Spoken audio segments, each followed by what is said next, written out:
জানিয়ে দিব এই মুহূর্তে আমাদের হাতে এসেছে বাংলাদেশের গুরুত্বপূর্ণ আপডেট সংবাদের শিরোনাম। শুরুতেই থাকছে একটি চাঞ্চল্যকর প্রতিবেদন।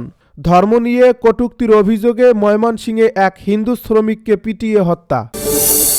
এদিকে চট্টগ্রামে ভারতীয় সহকারী হাইকমিশনারের বাসভবনে হামলা, আটক 12। আরও জানাবো, হাদিকে হত্যার বিচারের দাবিতে উত্তাল দেশ, বিভিন্ন স্থানে ভাঙচুর ও অগ্নিসংযোগ। এদিকে হাদির প্রথম জানাজা কোথায়, জানালো ইনকিলাব মঞ্চ। এবারে জানিয়ে দিব, প্রকাশ্যে খুলনায় আবারও সাংবাদিককে গুলি করে হত্যা। সব শেষে জানিয়ে দিব, ছায়ানট ভবনে হামলা, ভাঙচুর ও আগুন। এতক্ষণে শুনছিলেন হাতে থাকা আপডেট সংবাদের শিরোনাম, এবারে বিস্তারিত। তবে তার আগে অনুরোধ রইল, ভিডিওটিতে একটি লাইক এবং কমেন্টে করে জানিয়ে দিন ভিডিও সম্পর্কে আপনার মূল্যবান মতামত। আরও জানিয়ে দিন ভিডিওটি কোথা থেকে দেখছেন বা কোন জেলা থেকে দেখছেন।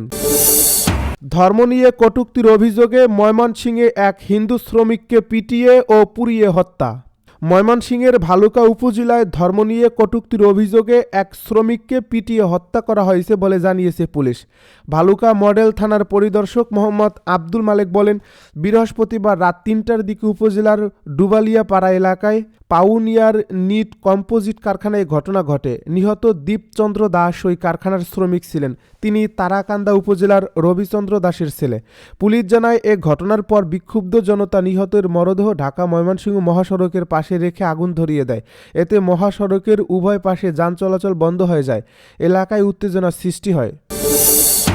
চট্টগ্রামে ভারতীয় সহকারী হাইকমিশনারের বাসভবনে হামলা, আটক 12। ইনকিলাব মঞ্চের মুখপাত্র ওসমান হাদির মৃত্যুকে কেন্দ্র করে চট্টগ্রামে ভারতীয় সহকারী হাইকমিশনার ডক্টর রাজীব রঞ্জনের বাসভবনে হামলা করেছে বিক্ষুব্ধ জনতা। এ সময় পুলিশের সঙ্গে ধাওয়া পাল্টা ধাওয়ার ঘটনাও ঘটেছে। ঘটনাস্থল থেকে 12 জনকে আটক করছে পুলিশ। বৃহস্পতিবার দিনগত রাত 1:30টার দিকে এ হামলার ঘটনা ঘটে।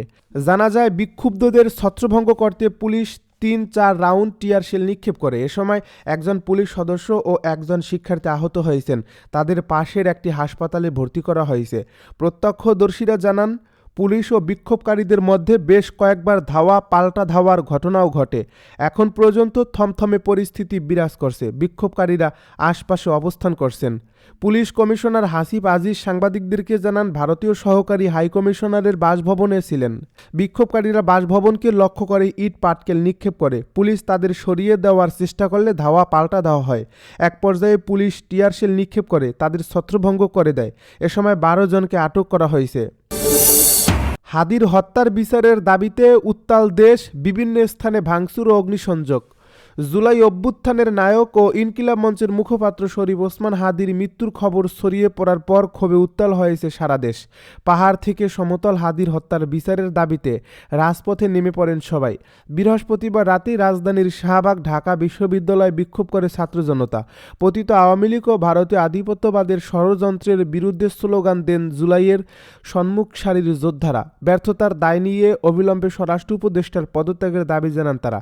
ছাত্র জনতার সঙ্গে এক কাতারে মাঠে নেমেছেন জুলাই অভ্যুত্থানের নেতা নাহিদ ইসলাম, আসিফ মাহমুদ, সজীব ভুঁইয়া, মাহফুজ আলমরাও। শুক্রবার জুমার নামাজের পর দেশব্যাপী বিক্ষোভের ডাক দিয়েছেন তারা।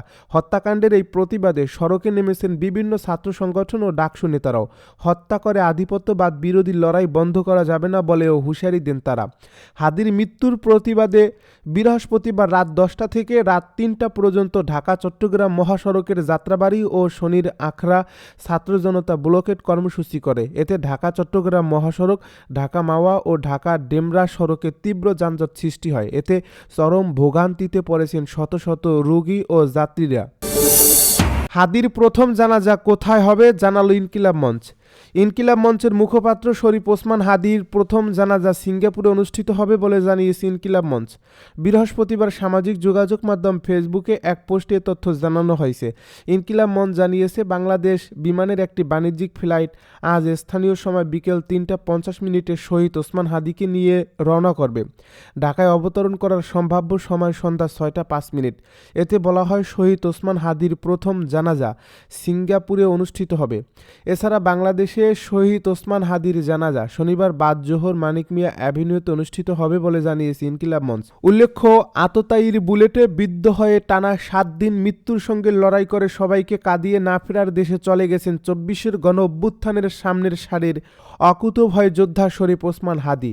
গতকাল বৃহস্পতিবার বাংলাদেশ সময় রাত 10টার দিকে তিনি শেষ নিঃশ্বাস ত্যাগ করেন। চিকিৎসাধীন অবস্থায় সিঙ্গাপুর জেনারেল হাসপাতালে হাদির মৃত্যু হয়। জুলাই গণ অভ্যুত্থান পরবর্তী সময়ে অভ্যুত্থানের ইতিহাস ধরে রাখতে তিনি গড়ে তোলেন ইনকিলাব মঞ্চ। গতকাল রাত 11:30টায় জাতির উদ্দেশ্যে দেওয়া ভাষণে হাদির মৃত্যুর খবরটি নিশ্চিত করেন স্বয়ং অন্তর্বর্তীকালীন সরকারের প্রধান উপদেষ্টা ডক্টর মোহাম্মদ ইউনূস। ভাষণের এই শুরুতে প্রধান উপদেষ্টা বলেন, আমি আপনাদের সামনে হাজির হয়েছি অত্যন্ত হৃদয় বিদারক একটি দুঃসংবাদ নিয়ে। সিঙ্গাপুরে চিকিৎসাধীন জুলাই গণ অভ্যুত্থানের সম্মুখভাগের অকুতোভয় যোদ্ধা ও ইনকিলাব মঞ্চের মুখপাত্র শরীফ ওসমান হাদি আর আমাদের মাঝে নেই। হাদির মৃত্যুর খবরে গত রাতে 12:30টায় রাষ্ট্রপতি মোহাম্মদ শাহাবুদ্দিন ও প্রধান উপদেষ্টা ডক্টর মোহাম্মদ ইউনূস গভীর শোক প্রকাশ করেন। এবারে খুলনায় প্রকাশ্যে সাংবাদিককে গুলি করে হত্যা। খুলনায় সন্ত্রাসীদের গুলিতে ডুমুরিয়া উপজেলার সলুয়া প্রেস ক্লাবের সভাপতি ও সাংবাদিক ইমদাদুল হক মিলন 45 নিহত হয়েছেন। এ ঘটনায় আরও একজন আহত হয়েছেন। বৃহস্পতিবার রাত 9:30টার দিকে ডুমুরিয়া উপজেলার আরংঘাটা ইউনিয়নের সলুয়া বাজার এলাকায় এ হত্যাকাণ্ড ঘটে বলে জানিয়েছেন আরংঘাটা থানার ওসি শাহজাহান আহমেদ। নিহত মিলন স্থানীয় মোহাম্মদ বজলুলের ছেলে। তিনি অনলাইন নিউজ পোর্টাল বর্তমান সময়ে এর সম্পাদক ছিলেন এবং সলুয়া বাজার ব্যবসায়ী সমিতির সাধারণ সম্পাদকের দায়িত্ব পালন করছিলেন। পুলিশ জানায়, এই ঘটনার সময় মিলন সলুয়া বাজারে জনতা ব্যাংকের পাশের একটি চায়ের দোকানে বসেছিলেন। তখন দুটি মোটরসাইকেলে করে 4 জন অস্ত্রধারী এসে এলোপাতাড়ি গুলি চালায়। এতে ঘটনাস্থলে থাকা স্থানীয় পশু চিকিৎসক দেবাশিস বিশ্বাস মাথায় গুলিবিদ্ধ হন। প্রত্যক্ষদর্শীদের বরাতে ওসি শাহজাহান আহমেদ জানান, দেবাশিস বিশ্বাস সরে গেলে সন্ত্রাসীরা দোকানের ভেতরে ঢুকে ইমদাদুল হক মিলনের মাথায় বন্দুক ঠেকিয়ে একাধিক গুলি করে পালিয়ে যায়। পরে স্থানীয়রা আহতদের খুলনা মেডিকেল কলেজ হাসপাতালে নিয়ে গেলে কর্তব্যরত চিকিৎসক মিলনকে মৃত ঘোষণা করেন। পুলিশ জানায়, ঘটনার পরপরই এলাকায় অভিযান শুরু করা হয়েছে এবং আলামত সংগ্রহের কাজ চলছে। হত্যাকাণ্ডের পেছনের কারণ ও জড়িতদের শনাক্তে তদন্ত অব্যাহত রয়েছে। ছায়ানট ভবনে হামলা, ভাঙচুর ও আগুন। ইনকিলাব মঞ্চের আহ্বায়ক শরীফ ওসমান বিন হাদির মৃত্যুর খবরে ক্ষোভ বিক্ষোভের মধ্যে বাঙালির সংস্কৃতি চর্চার ঐতিহ্যবাহী সাংস্কৃতিক সংগঠন ছায়ানট ভবনে হামলা ও ব্যাপক ভাঙচুর করা হয়েছে, দেওয়া হয়েছে আগুন। বৃহস্পতিবার মধ্যরাতের পর একদল বিক্ষোভকারী ধানমন্ডির 7তলা এ ভবনের বিভিন্ন তলায় গিয়ে প্রতিটি কক্ষে ব্যাপক ভাঙচুর করেছে। তাদের ক্ষোভের বলি হয়েছে বিভিন্ন তলায় থাকা বাদ্যযন্ত্র ও শিল্পকর্ম। এর পাশাপাশি এই প্রতিষ্ঠানটির বিভিন্ন কক্ষে থাকা কাগজপত্র ছিন্ন ভিন্ন হয়ে পড়ে থাকতে দেখা গেছে। একটি বেসরকারি টেলিভিশন চ্যানেল লাইভের ভিডিওতে এ তথ্য দেখা যায়।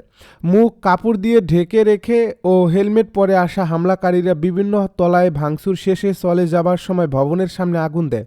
তবে ফায়ার সার্ভিসের কর্মীরা আসার আগেই সেই আগুন নিভে যাওয়ায় বড় অগ্নিকাণ্ড থেকে রক্ষা পায় বাঙালির সাংস্কৃতিক জাগরণের নেতৃত্ব দেওয়া সংগঠনটি।